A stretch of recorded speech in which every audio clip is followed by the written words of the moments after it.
until inside me just broke. Not dramatically, not with anger or tears, just a quiet snapping, like a bridge cable giving way after years of strain. Fine. I'd be the stranger they wanted. Wednesday morning started like every other morning. My alarm went off at 5:30. I made coffee, checked my work emails, started thinking about what I'd need to accomplish that day. Trevor left at 5 for a project site in Springfield, which meant he'd be gone for at least 12 hours. Hazel came downstairs at 6:15 in her volleyball uniform, hair still wet from her shower, backpack slung over one shoulder. She had that focused look she got before tournaments, already mentally preparing. Can you drive me early today? I need to be there by 6:45 for the tournament. Coach said if we're late, we don't play in the first rotation. I looked up from my laptop. You'll need to ask your dad about rides. She blinked at me, confused. Dad's not here. He left at 5 for that Springfield project, remember? Then I guess you'll need to figure out alternative transportation. She stood there in the kitchen doorway, completely still, like her brain was trying to process a language she didn't speak. What?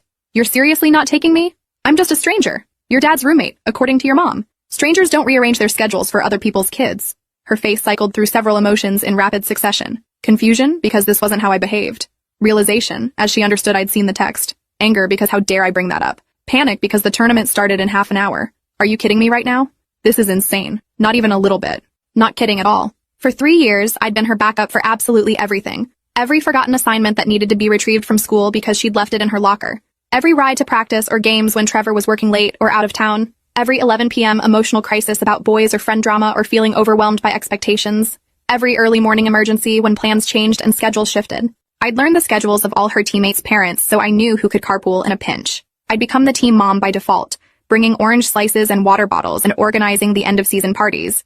This is insane. You're being petty. I'm being exactly what your mother suggested. Politely distant. She grabbed her phone and called Vanessa. Once, twice, 3 times. No answer. Called Trevor, who was already on the highway, 2 hours away and unable to turn back even if he wanted to. She tried 3 different teammates' parents. 1 didn't answer. 2 couldn't help on such short notice. Apologized profusely. Asked if everything was okay at home. She ended up missing the entire tournament. Her team lost without their starting setter. Her coach called Trevor during his lunch break, disappointed and concerned, asking what had happened to our family's usual reliability. Hazel spent the day in her room, crying and rage texting her mother about how I'd ruined everything, how I was a horrible person, how she'd been right all along about me. I felt terrible listening to her cry, but I also felt something else underneath the guilt. Relief, maybe. Or the grim satisfaction of finally letting them experience the natural consequences of their choices.